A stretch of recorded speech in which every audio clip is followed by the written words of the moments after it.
for improvement. Resume, best wins. All of the wiggle room is gone. Final decisions will have to be made. College football and Hollywood have always been in the same business. Writing stories, making stars, sparking emotion. It's a highlight reel tonight. All with the same goal, to hold that golden trophy. That's why it feels so perfect to end this season in LA. Sweet, sweet, sweet sunshine. But to get to there, your name must be called here first. Touchdown! Give him some end zone. From those who have been on this stage before, Georgia on the mountaintop. to those who have come so close, Wolverine Nation, the long drought is over. and to those still holding out hope.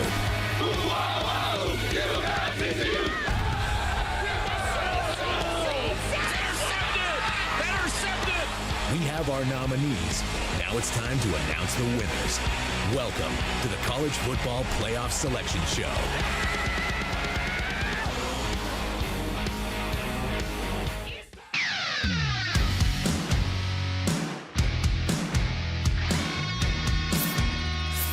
It was a year filled with constant chaos and unexpected endings, and rightfully so. That means the last weekend gave us more of that. The question is, who made Santa's nice list?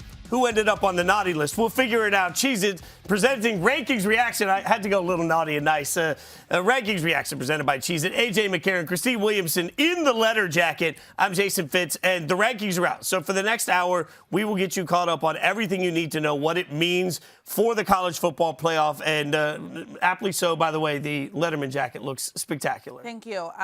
You were supposed to wear yours also. I was. But it's also the Christmas holiday, so I get it. I'm just going to tell you, like, I got home from the Big 12 championship game last night, as did you, right? I come home, and these fancy Grinch shoes were awaiting me when I got home, and I became so obsessed with my Grinch shoes that I suddenly forgot about the fact that I was supposed to wear a Letterman jacket. So instead, I've gone fully Grinch today. It's the full Christmas season for our last episode. What are you going for? Just a fire fit. Look, I mean, this fit is just unbelievable. Look, it's unmatched. Is there fur? Because I got fur coming out. Like, I got boots with the fur. Just See what I did? fire fit. But, look, I got like little Insta No, Pump. I just got a bunch of fire colors. Insta Pump over here. Boots. Some cool shoelaces. Some great pants. Like, I don't really know. He said it's a fire fit. I'm literally dead. All right, so we got to get you caught up on the rankings. They are out, and there were a lot of questions after two of the last week's top four teams went down this weekend. How would it look? Well, let's go 6-1. At number 6, still behind the team that they beat head-to-head. We'll talk about that later. Tennessee finishes at number 6, so hopefully that means a New Year's Six bowl for them. At number 5, we get Alabama, not in the college football playoff. So there was a lot of questions about what would happen with USC and TCU falling. Would that get Alabama in? It did not. So who is in at number 4? I don't think this is a huge surprise to most. The Ohio State University, after taking one loss, there was a shellacking at home to a conference rival. Despite that conference rival not having their best player, it does not keep Ohio State out of the playoff. That means at number 3, even though they lost their conference championship game in overtime, TCU stays not only in the college football playoff, but they stay at number 3. That gives us number 2. No big surprise here in all the land. Michigan, after dismantling Purdue in a game that was close up to halftime, Michigan finishes their regular season undefeated. They are the Big Ten champions. They will be number 2. At number 1, the team that has been at number 1 for the majority of this whole process, that absolutely went out and did exactly what we thought they would do to LSU, Georgia, finishes number 1. So that means we know a few things now. We'll get the full announcement. We'll go over this later in the show. At 2:30 Eastern today, we'll find out all of the bowl games as we start to get that trickling through. But we know that we've got Georgia at number 1. They will take on Ohio State, number 4. And you will have TCU taking on Michigan. That means no Alabama. Do we have a problem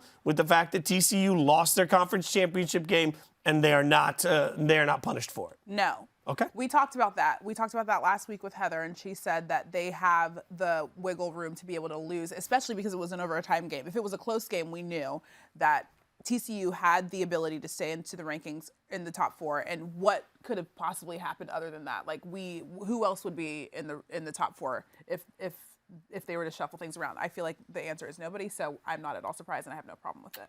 Yeah, I think the only way TCU would have fallen out is if that game turns into a beatdown, which it could have been.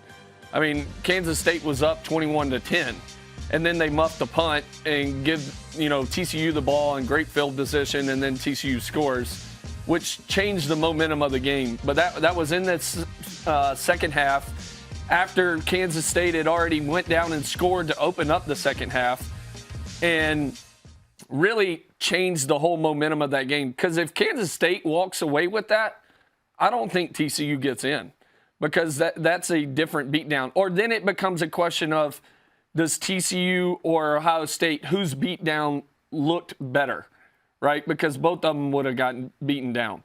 I think, and I said this last night on our shows, but I think the biggest question was, Bama over Ohio State. Bama with 2 losses by a combined total of 4 points. We had Coach Saban on yesterday. He talked about it and how they were playing and how they finished the year compared to Ohio State team who got embarrassed at home versus Michigan, who didn't have their best player, didn't have their Heisman candidate in, and they got beat by 22 points at home. Like, a rivalry game, that doesn't happen.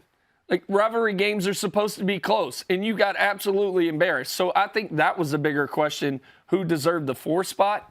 I mean, listen, the committee played it safe. So. Now, I'll say this. I tweeted this out last night. I was like, what? Last year. Damn, you got a good memory. No, we all know that's not the truth. Here's the thing.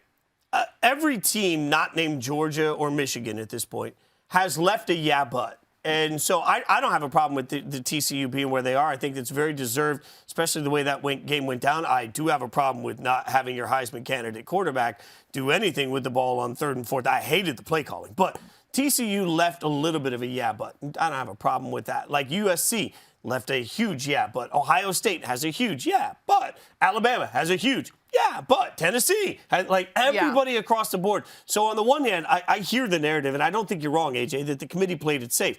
I also think that every school involved in this entire season, not named Georgia and Michigan, allowed them to do that because they left that door open.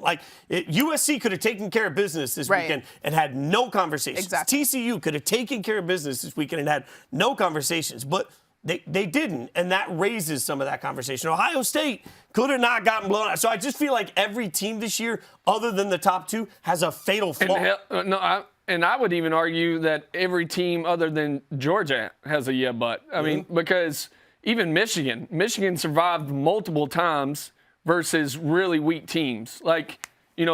Georgia survived versus a Missouri team that was on the road, tough place to play. Didn't play well versus Kentucky, which Kentucky has talent.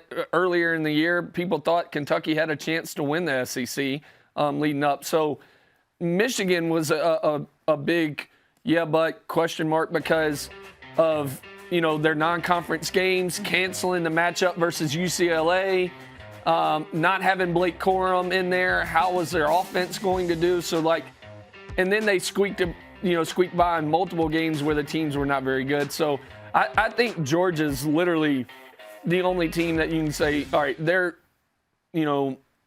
far ahead of everybody else. So now we get a first-round playoff matchup that's going to feature Georgia taking on Ohio State, a team that until Ohio State got absolutely whatted by Michigan, a lot of us thought had a national championship sort of pedigree aspirations. I know they haven't played a lot of teams, but now you have C.J. Stroud throwing to, Marvin Harrison Jr., and if he's ever healthy, Jackson Smith and Jigba. You have the weapons at Ohio State. You have an Ohio State team that probably thought they didn't have much to play for. Now finding out they're amped up, they're still in this conversation. Does anyone think that Ohio State can do the – okay.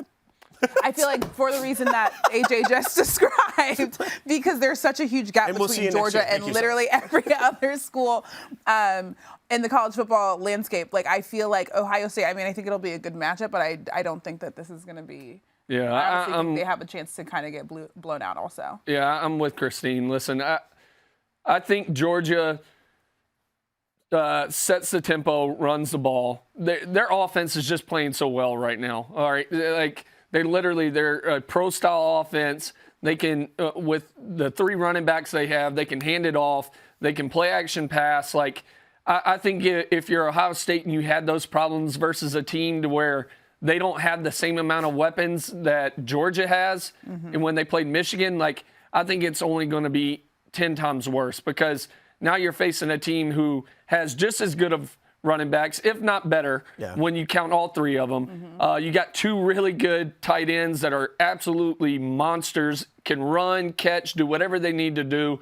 And then you have enough playmakers at the receiver position to go out and make plays. So I think it could get ugly for Ohio State. This also comes back to one thing that I pointed out last week that I felt going into yesterday with Georgia. They had something to play for, not just because they wanted the SEC championship game, but because as the number 1 seed, they get to pick their destination. It looks like, according to ESPN.com right now, that the college football semifinal, not shockingly, at the Chick-fil-A Peach Bowl in Georgia will be Georgia versus Ohio State. So now it's a home game for Georgia. And then the other one we're going to get, and that one, by the way, is an 8 p.m. Eastern kickoff on ESPN and the ESPN app. You don't want to miss that. At 4 p.m. Eastern on the 31st will be the Verbo Fiesta Bowl. That's going to be Michigan TCU. So Michigan and TCU now got to travel to Arizona, where Georgia just sits back and has a home game. It's a home game. Yeah, exactly. Which is huge because they just played there. I was going to say, they just played the SEC championship. You know the city. You've played there multiple times this year. You know what to do in the city, what not to do. You've already experienced it because you've been there enough. Like, you're going to be in your hotel room. You're going to be focused. Ohio State's going to have all these things. New city, not playing there all year. Yeah. Like a ton more distractions than what Georgia's going to have to put up with. So I think this only plays into the hands of Georgia even more. I'm distracted by how good these Cheez-Its are. My God. It's my favorite. All right, Michigan, TCU. Any thought there? Like, I'm taking TCU. Taking TCU? I am. Why?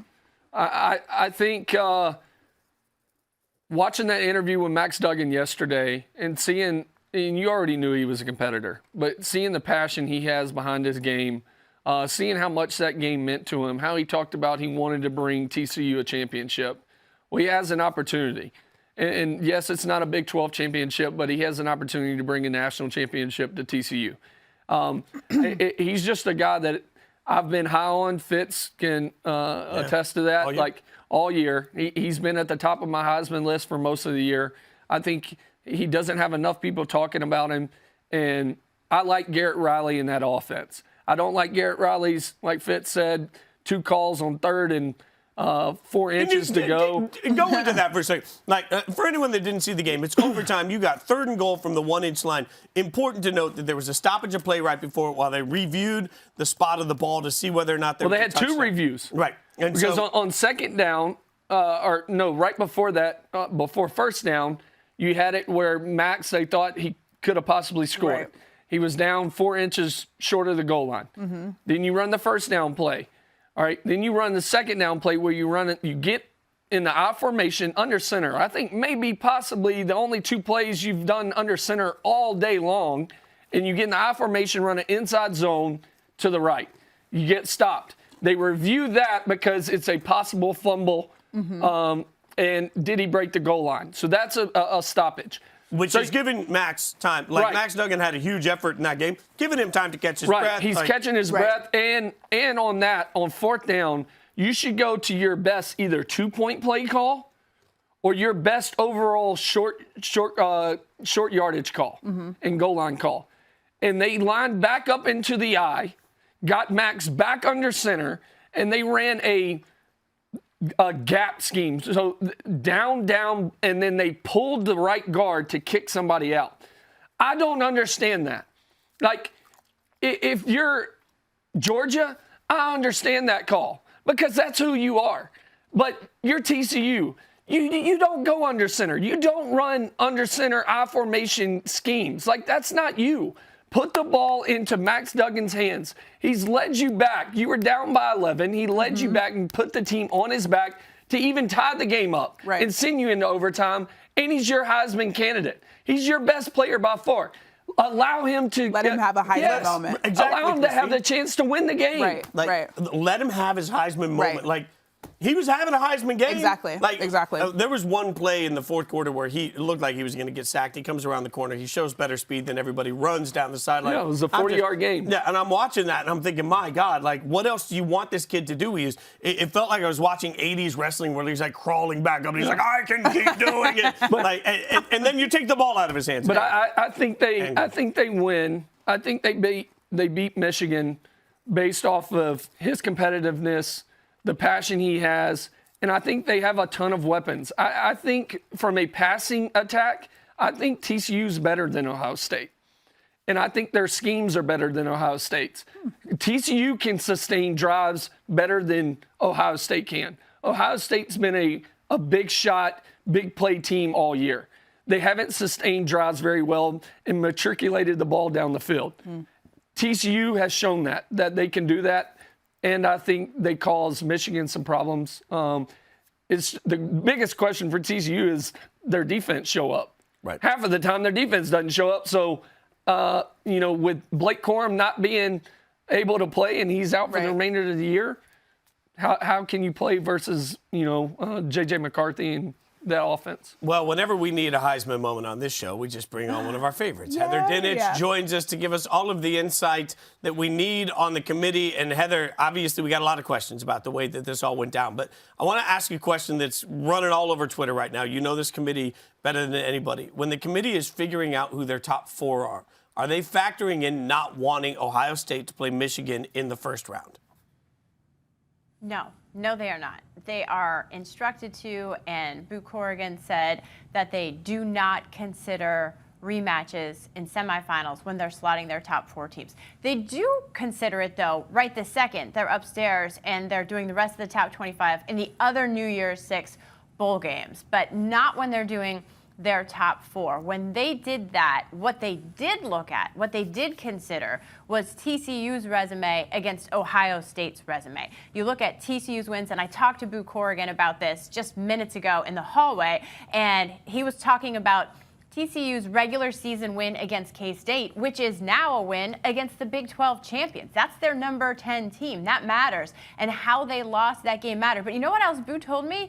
He talked about the Baylor game, that fire drill of a field goal, and he talked about how they thought that was the mark of a disciplined team, a well-coached team, and to be able to win that game, and to be able to come back against K-State in the regular season, and not just come back, but win by 10 points. Those are all things that are a reason why they're number 3, not avoiding a rematch with Michigan and Ohio State. Okay, so when we look at the rankings, and I feel like we've thought this the entire time that we've had this show, right? We've been like, okay, the committee seems to be playing things safe. I saw your tweet that said the strength of record is the exact same that you thought that the committee would come out today with the rankings. How would you describe how the committee has approached the rankings this season? Well, this season, it was a different approach because you've got 3 teams in the mix that didn't win their conference title. This ranking is historic because only 2 teams in it, Georgia and Michigan, won their conference championships. So that changes the conversation when the committee members are talking about Alabama, Ohio State, and TCU, because you eliminate that conference championship in terms of helping separate those teams. So what do you go to? That's the question I asked Boo. Without that conference championship, what do you go to next? And you go to the resumes. So this is very easy to explain, particularly on paper, because you look at Alabama's best wins at Texas against Mississippi State. Ole Miss isn't ranked. And then you compare that game, the common opponent, Texas, with TCU, and it doesn't stack up. TCU played better in that game. And I told you guys this last week, right? Ohio State, Alabama, that 5th ranking, not going to change.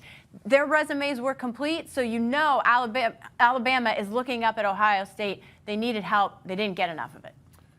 So how split was the committee on whether it was Alabama and Ohio State or Alabama, TCU? Like, was there a ton of conversation when it comes to that because of, Bama's 2 losses? I understand two-loss team never being put into the playoffs, but the 1-loss team, Ohio State especially, got beat down at home by 22 points.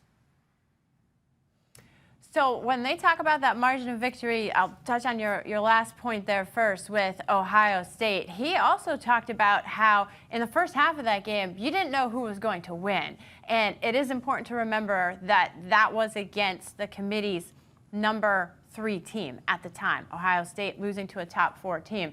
But in regards to Alabama, Boo told me that there was serious consideration. They did talk about them significantly. But at the end of the day, it went back to Ohio State having the wins against Notre Dame and Penn State as a better win, and then having K-State as a top 10 win during the regular season for TCU. That carried the day is the phrase that he likes to use. All right, so I got another one. And since we're not going to have Boo on, Heather, this is coming to you. So, congratulations. Yeah. This is the problem I have with the ranking system is we don't, we don't factor in, I feel like, what teams were ranked when we played them. All right, so when Bama played Ole Miss, they were 9th in the country. They played other teams, Arkansas. They were ranked in the top 15, I believe, at the time. You had Mississippi State. Like, all these teams were ranked much higher. This is the problem I have with the ranking system is we don't factor that part in, and we just wait till the very end of the season to say, oh, well, they only played beat 2 ranked teams all year. Well, we don't know what that one loss for that team did. Like, Arkansas was a much better team. They got beat down by Alabama. What does that do to Arkansas' psyche? Like, they beat down Ole Miss. What does that do to Ole Miss's psyche? Like, that hurts them in the future for the rest of the game. So why do we not factor those wins in and we just wait to the end of the year to say, hey, they only played 4 ranked teams all year and they were 2-2 versus them? I feel like you've put me in the position of the bartender, and I've got my hands right here, and I'm hearing you. I'm sliding you another one. I understand. I know. But, I mean, this is how it works, fair or not. But to counterpoint that, Alabama's not the only one who is, I don't want to say a victim of that, but so is TCU. I mean, TCU thought they had a ranked win against Kansas, thought they had a ranked win against Oklahoma State, thought they had I mean, the list goes on. You look at Cincinnati last year. They were hoping that Notre Dame stayed ranked, just like Ohio State, by miracle, has a win against a ranked opponent in Notre Dame, which lost to Marshall. So, yes, those wins and the value of them change, fair or not, throughout the season. But in a way, it is fair because not until the end of November do you really know how good a team is. I thought Arkansas this year was going to challenge for the SEC West. I love KJ Jefferson when he came through SEC Media Days. I thought they really had a shot to be a dark horse. Well, they didn't. They weren't as good as I thought they were. And so we don't know that until the season evolves and you can see that. And that's why that picture changes. But I do understand your point. And it's who did you beat at the end in the CFP top 25? And by the way, like, they have control over that. Alabama's win against Mississippi State, I don't think it's a top 25 win. They do. And it wasn't until last week. All right, so then take one other SEC question in here before we get you out, because Tennessee fans are angry. They have a head-to-head win over Alabama. Also, in the metrics that you and I have spent years talking about, in strength of record, strength of schedule, FPI, and game control, the 4 major metrics, there's only one team in the country that is in the top 8 in all 4 of those. That's Tennessee. Tennessee finishes not only outside the top 4, but below Alabama. Do they have an argument as a fan base that they were shafted? Absolutely, they have an argument. Vols fans everywhere should be saying, whoa, wait a minute. But here's the thing. The South Carolina game, that happened. Can't erase it. Stuck in the committee members' memory. And honestly, that's one of the biggest things that is the reason why it is what it is right now. But there's also the Hendon Hooker injury. That changed Tennessee. It did. And I think Tennessee fans would admit that as well. Yeah. Yep. I hear you. I know Tennessee fans, well, when my mouth is full, are going to turn around and say, last time I checked, Ohio State got blown out too. Like, I know it's different, but, like, this is just the part of the process that's frustrating. Heather, you are never frustrating because you are amazing. Thank you so much, as always, for hanging out with us. Next time I'm coming back with my Wonder Woman shields, and I'm going to bounce this all back off you.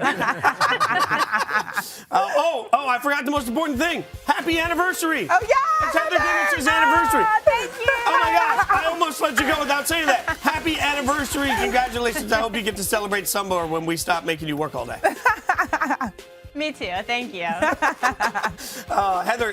Heather's the best. Also the best, AJ's rankings. You know, we like to do some more important rankings. AJ's rankings are the best. Yeah, because they're going to get everybody fired up. We like to do some more important rankings on this show, and because it's the last show of the season for us, we decided that we would sort of put those all over like a little spice throughout the show. So first up, for the more important rankings, AJ, what are you ranking for us?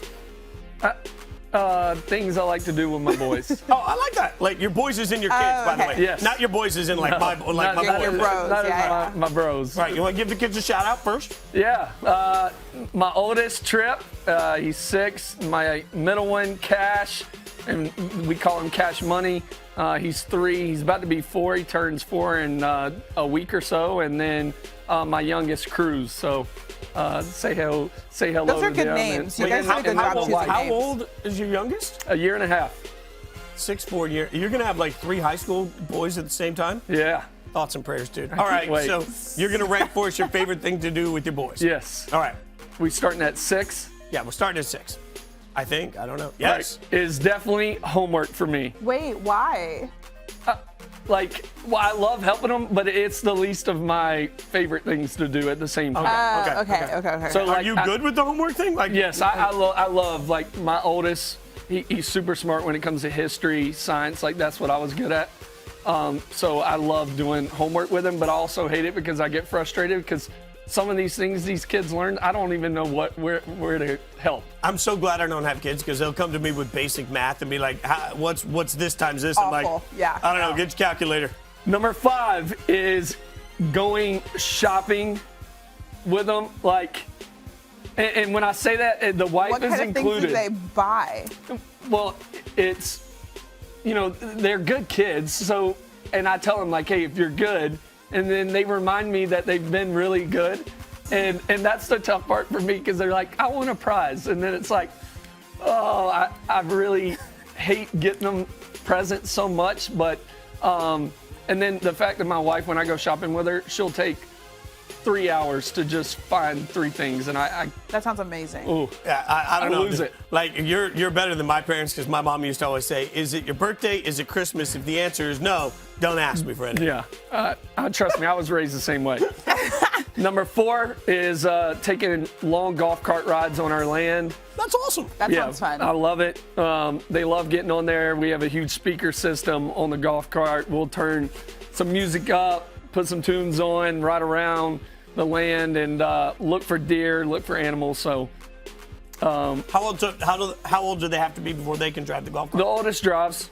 Ah, boy. Oh, wow. That's South right there. I'm telling you, I knew it. The oldest drives, so he's going to start racing go-karts here soon, which leads into my number 3 thing to do is we love going to the racetrack. So we have our own race team, me and my cousin and a couple of friends of ours. So we do some circle track racing, and my kids absolutely love going to the racetrack and watching. Amazing. Yeah, so it's fun. It's a lot of fun. That sounds amazing. Yeah. 2, Friday Night Lights. Can't beat it. Duh. My oldest played football, flag football for the first time this year. I got to coach him. He did not play quarterback. He was not good enough, so he had to play receiver. But he was an excellent receiver. He had a lot of fun, and he loves going to watch high school football. He'll sit there and watch the whole thing, ask a million questions, and that's a really fun experience for me. AJ's going to end up being a sports agent repping his kid. I don't blame you. Yeah. Send it off the top. Let's go. And then number 1 is playing football, playing baseball, playing basketball. Listen, I played all 3 growing up, had offers to college for all 3, and it's something I love doing with the boys. Like, they love trying to be better and work to be the best player they can be, and it's awesome to have them come to me and want to learn. That's amazing. That looks like a lot of fun. I like that. That's a nice sentimental list there by AJ. AJ's top 6 activities with his kids. I'm jealous I'm not his kid now.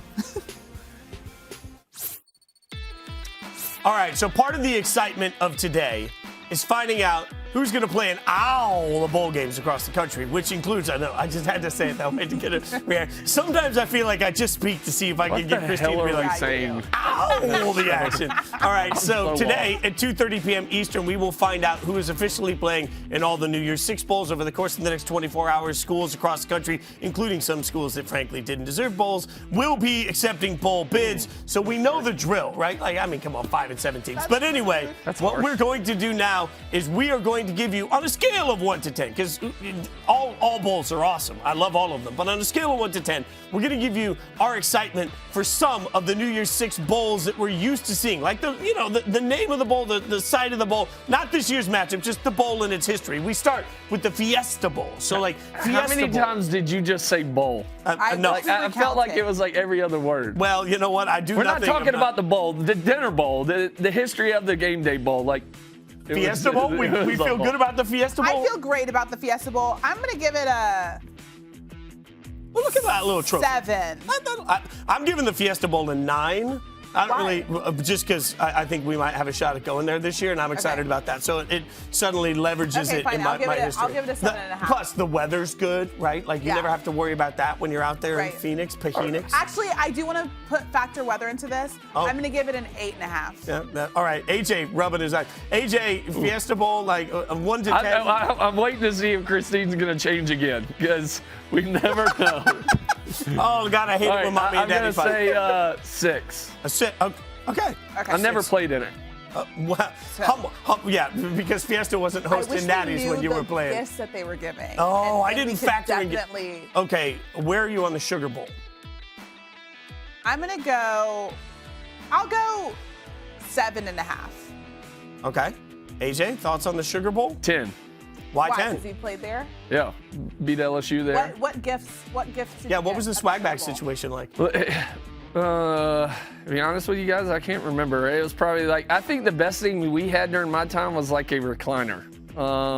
I think maybe my senior year you got offered a recliner? Yeah, you got offered an Xbox or something, but it really wasn't anything special. I'm telling you, sometimes you pass those. This is the most first world thing I've ever said on TV. But sometimes you pass on those gift lounges because, like, if you're at a big award show or something and they give them to you, the tax consequences on those things I know, that's the one are that's annoying. Substantial. All right, that's a first world problem. Cotton Bowl. I give the Cotton Bowl a 10. 10. Like, there's just something about football and Texas feels good. I don't know. Maybe I'm just biased. Texas is the state of football. I was just down there, hanging out with Christine and doing the Dr. Pepper thing yesterday. Like, I don't know. Something about Texas just feels right. Cotton Bowl. What do you think, AJ?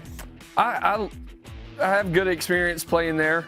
We beat the mess out of Michigan first game of the year there, my junior year, so senior year. So I'll say a 9. All right, what about the Peach Bowl? Let's go to the Peach Bowl next. Peach Bowl, my memory for that will always be Georgia-Alabama national championship game down in Hotlanta. So that's what I always think of when I think of that. The confetti cannons went off right behind me, and I did not know I was standing in front of the confetti cannon. So I give it a 10. I like this bowl. I like Atlanta. I like Mercedes-Benz Stadium. I'm going 9. 9? Okay. 9. A lot of great experience in Atlanta. So I'm going to, with Christine, go 9. Okay, look, we're really positive on all these so far, obviously, because they're great bowls. The Orange Bowl. Now, in Benito, Ami. No. Right? What the freak? Bienvenido, Ami. Close enough, right?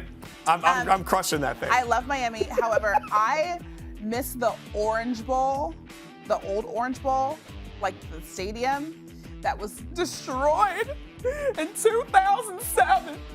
I'm going to go 8.75. A 0.75. Look, here's the thing.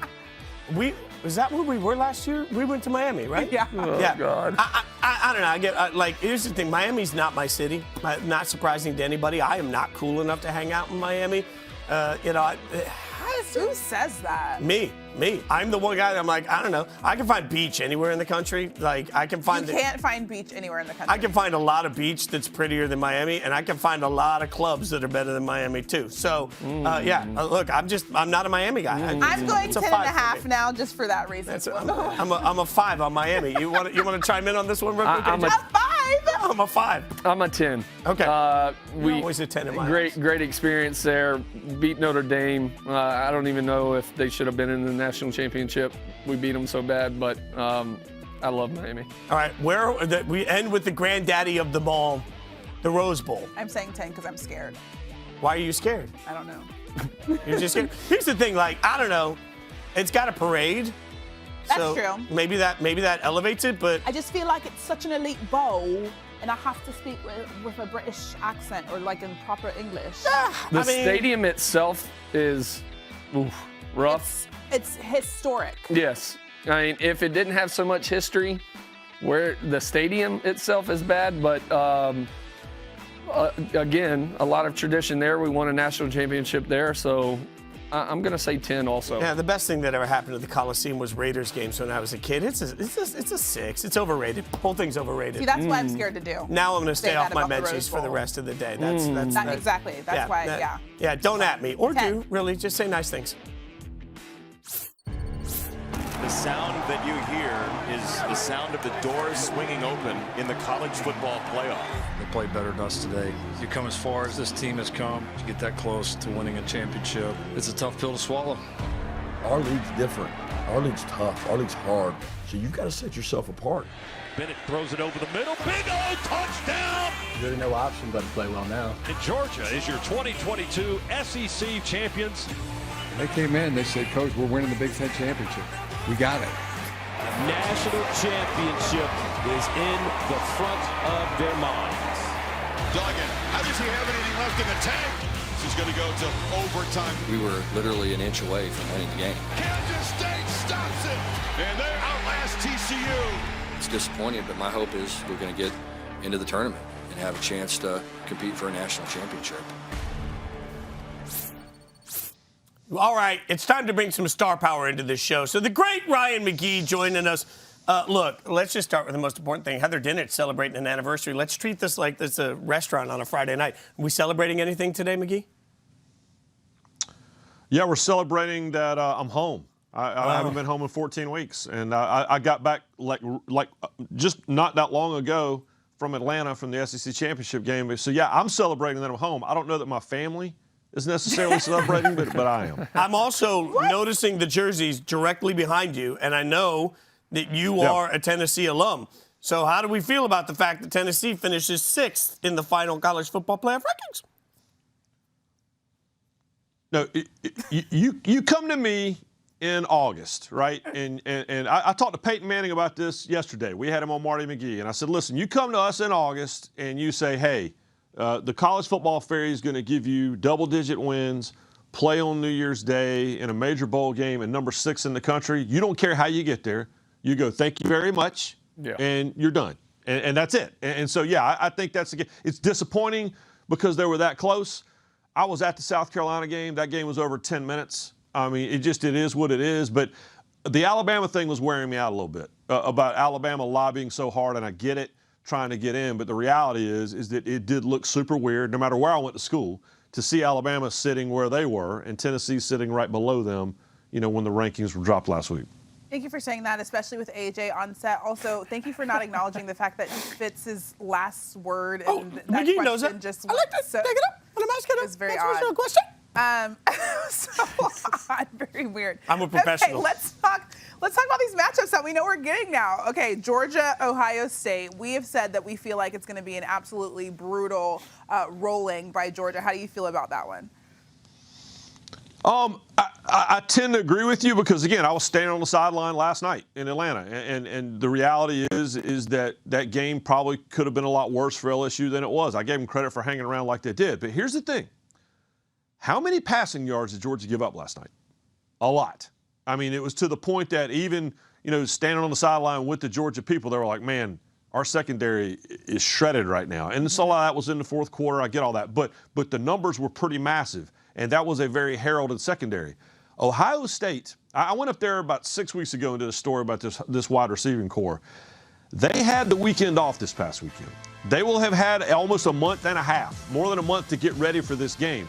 If there's one thing they can do, is they can pass it and they can catch it. And so if there is a flaw to expose in that Georgia defense, we saw it on Saturday night, Saturday afternoon, and if there's a hope for Ohio State, that's what it is.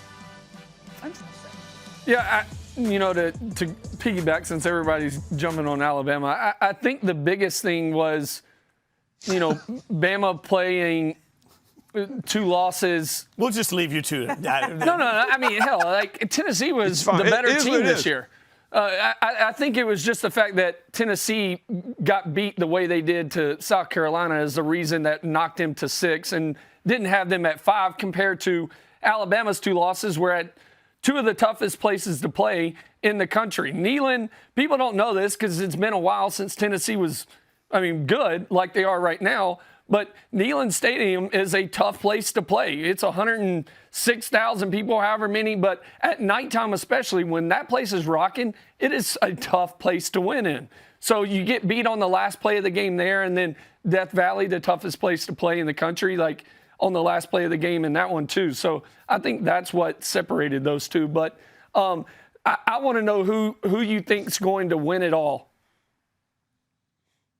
I love that you can't let this go, dude. That's the greatest thing in the world to me. It's third Saturday in October, right now, on the first weekend of December. I love it. That's why that game can never go away. Now, listen, Georgia's better than everyone else. They just are. And I said that after the Tennessee game in Athens, in October. I was there too. And I had just seen Tennessee beat Alabama, and there they are rolling. And Tennessee was number 1 in the country. Georgia was not number 1 going into that game, and people forget that. And so what I saw them do that day, I just was like, they're the best team. Stetson Bennett IV is one of the greatest stories I've ever covered in college football. I wrote an essay about him for Game Day and for SEC Nation on Saturday. And the reality is the dude is too small. He's too slow.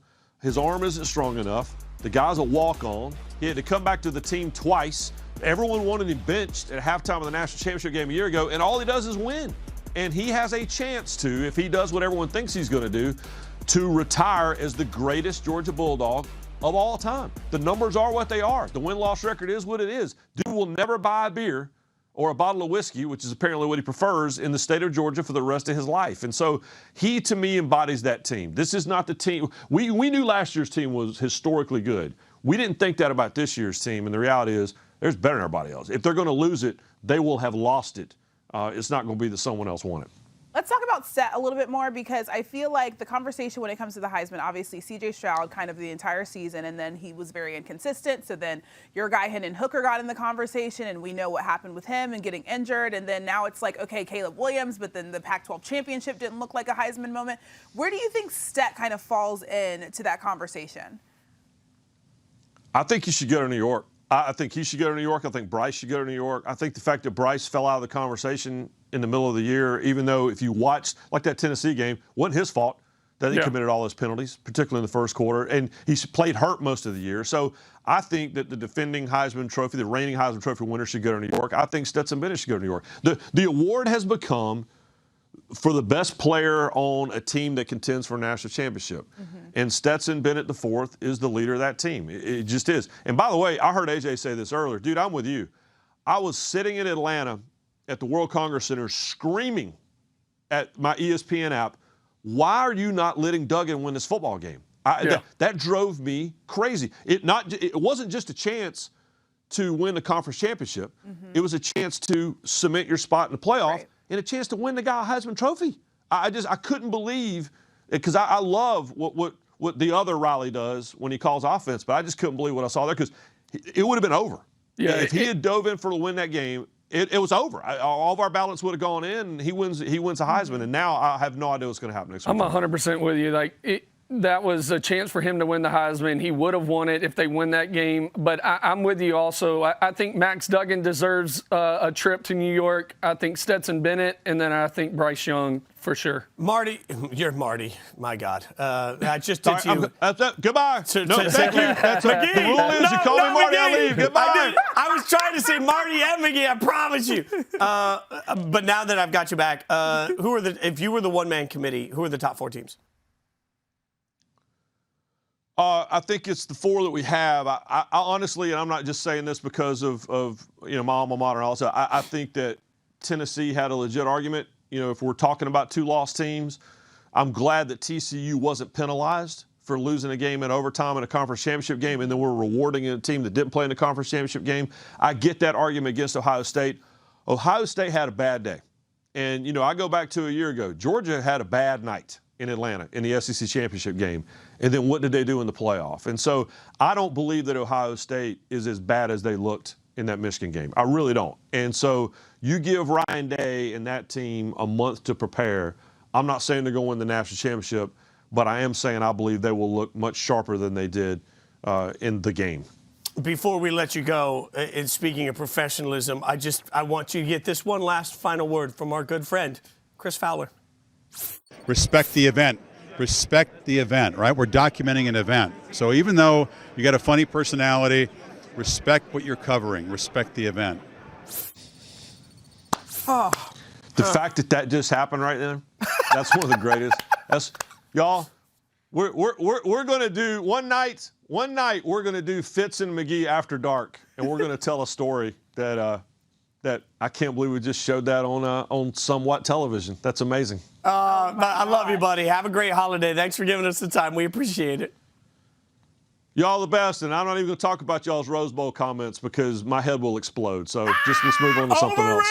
That's why I gave it a 10. Overrated. I gave it a 10. Oh, it's that overrated. Should play the championship there every year. I will have that conversation later. Facility's too bad. Love you, buddy. Oh, man. And for everybody, most people won't remember the first year we were ever doing, digital stuff, right? It was me and Mike Golick Jr. and Trevor Scales. We all went to media days, and we were going up to players. We're like, are you excited for the digital show? And everybody didn't know it existed. That was the joke. And, people that had been on the digital show all year went up to Maria Taylor, you excited for the digital show? And she's like, there's a digital show? So we were having fun with it, and Chris Fowler was there, and I was like, hey, can we interview? And I was like, yeah. And so I walked up to Chris, and I was like, all right, Chris, you're hosting a big event. I'm hosting a big event. What's your advice? And then I got the respect the event that to this day McGee still group he still group texts us every once in a while with a reminder. Hilarious. Still here.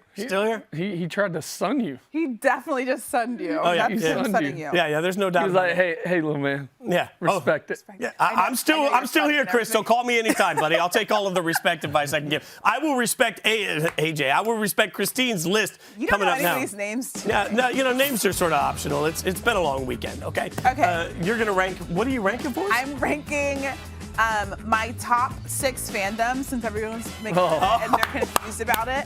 I will break it down for you.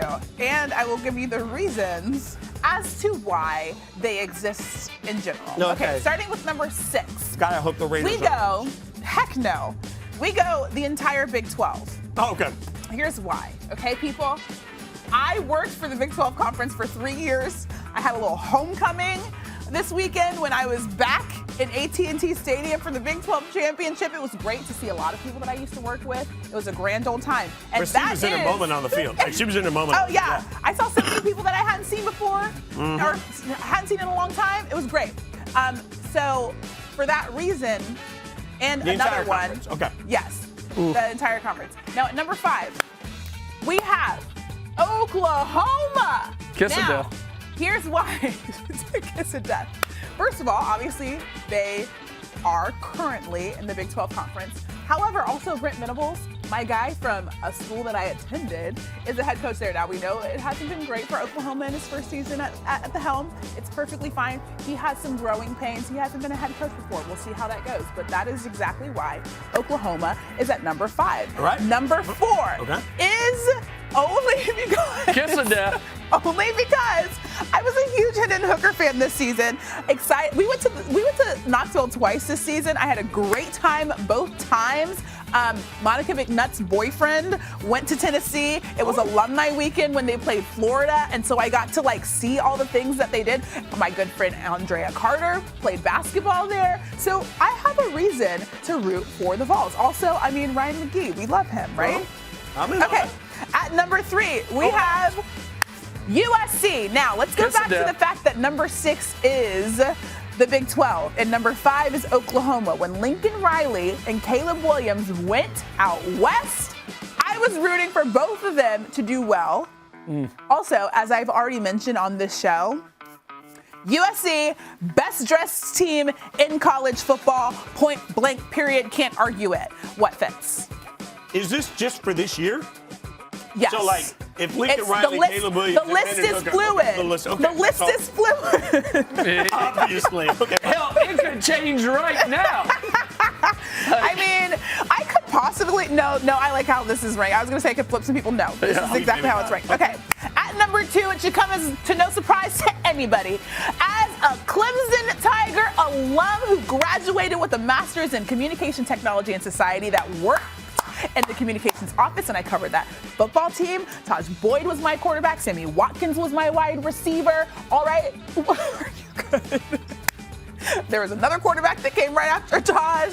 Hey, we were a really good football team, okay? D4? My dog getting his first start again today? What? D4? Yeah. Yes. Etc. So at number 1, we have the university. The university. Exactly. I'm like, yeah, we're not gonna touch that. The University of Miami, because it's great to be a Miami Hurricane. I don't care. Let's just listen. I don't care what you have to say. Both of these teams have had dynasties, okay? Clemson not so good this year. We don't care because we had a little dynasty. The University of Miami, 80s, 90s, early 2000s. I could sit here and name a bunch of people that we already know. Clinton Portis, Willis McGahee, Ed Reed, Sean Taylor. Like, this is don't like even me coming and telling everybody the Raiders were the You weren't even born. Okay, listen, first of all, just because I wasn't born doesn't mean I don't know what the heck was going on. Also, number 2, they used to always come, I was a volleyball player at University of Miami, for those that don't know. They used to always come into the weight room, and we called them the old heads, right? The culture, it lives on, okay? Okay? No, God. Let's take a look at the Santana whole Moss, here. the Moss brothers. How many of those teams, all right, at number 2, Kiss of Death, you gave them that this year. Put the little number red arrow 4, down on all of them. Kiss of Death, you gave that First to of them. all, no Kiss of Death at number 3. There's no Kiss of Deaths here, okay? All of these programs, and you know the Big 12 is a little questionable these days. Actually, the things happening in the Big 12, whatever. All of these programs have a moment of greatness that cannot be denied. Don't even try me. I don't want to talk about anything else. Speaking of moments of greatness, Christine's about to have one. What time is it? Cheeziest chain time. Woo!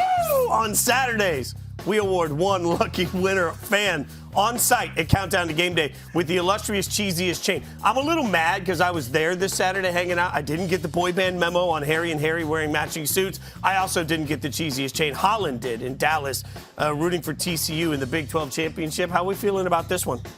I will say also, before you say anything else, me and you were kind of matching. Yeah, we were. And Holland was kind of matching us because she has on a black jacket as well. Yeah, I think one of our bosses tweeted out something about us being ready for a heist because you and I were, I was leather jacket. You were like, dressed to the nines. I had leather from head to toe. Christine came out she came looking like she walked straight out of Fashion Week. Pollock tells me that I look like the rich auntie all the time. Oh, wow. Well, Pollock would know that definite look. All right. So one thing also that here our rankings reaction we get to do, we are honored to have the chain with us. So let's find out who's feeling the cheesiest. I'm going to learn how to talk while we hang out this week with the winner of this week's Cheesiest Chain presented by Cheez-It. I pulled the Cheez-It chain out, and the winner for the second consecutive week, I think. Yeah. Oh, handing it off to one Christine Williamson. It goes well with that jacket, by the way. I know. This is why I wore it, because I knew that this would be a great look. Thank you. Oh my gosh, wait. Since this is the last week, do I get to take this home because I literally have this on right now? I think so. I think that's the way it works. Although, given the fact that I'm in Grinch gear, maybe I'll just steal it. Do you need help with that? I think I do. Okay, I'm going to help Christine while we talk about the fact that Christine has now won 2 weeks in a row. How many times did AJ win? I got one.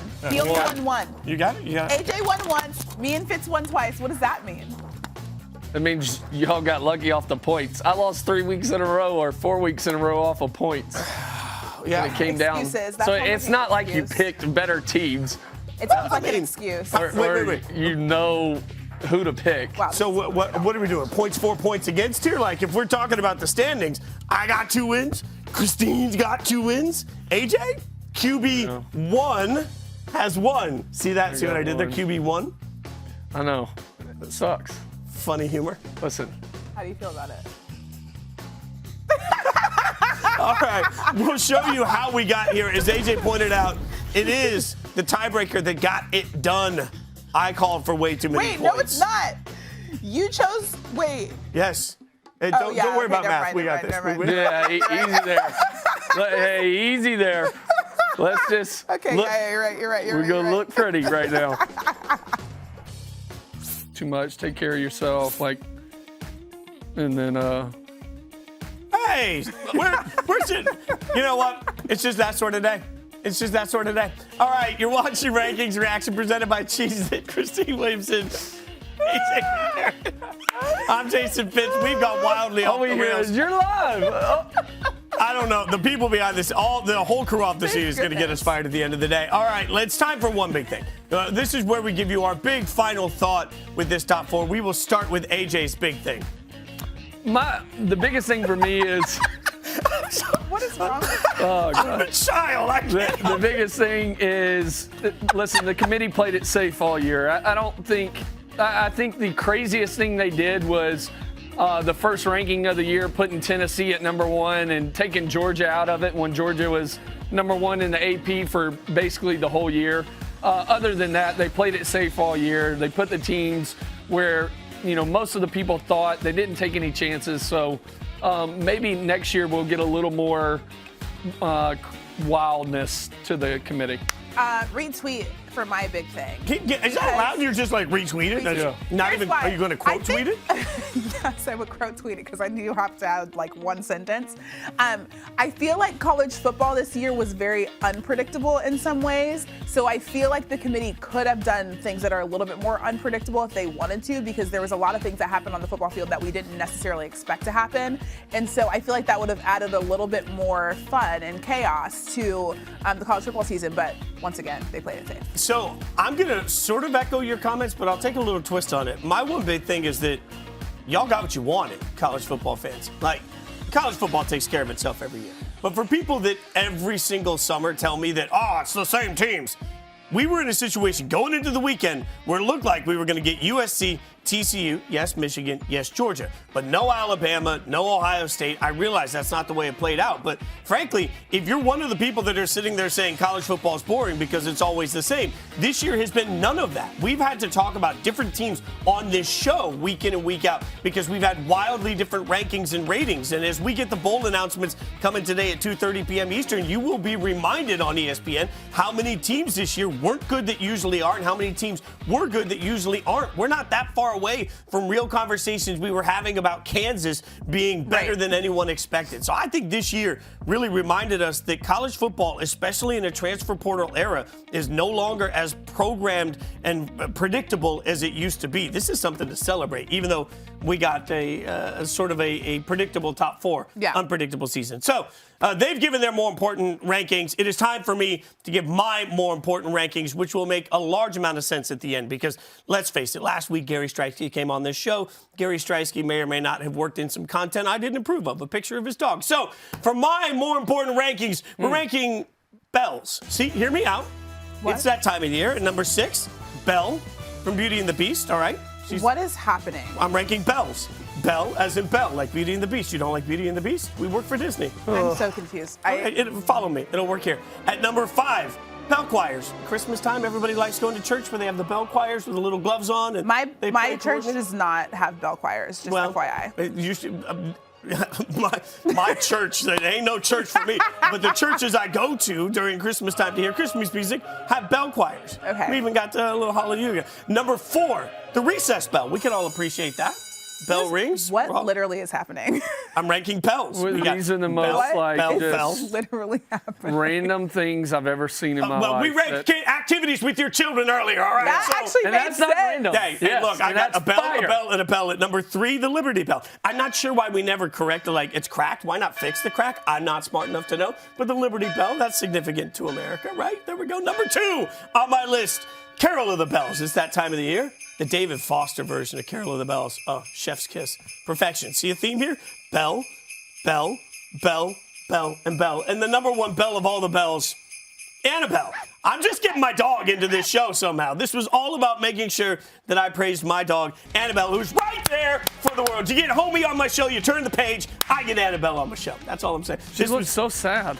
She's always happy. Look at that. That does not look like a sad dog. That's a happy dog. Look She looks like you made her sit up there and stuff that ball in her mouth. That is how she is every single she's second like, why am I doing single this? day. She is always ecstatic to see me, and she is perfection. That was just really me getting. I am so surprised that there's that many bells, and that you would rank bells based on.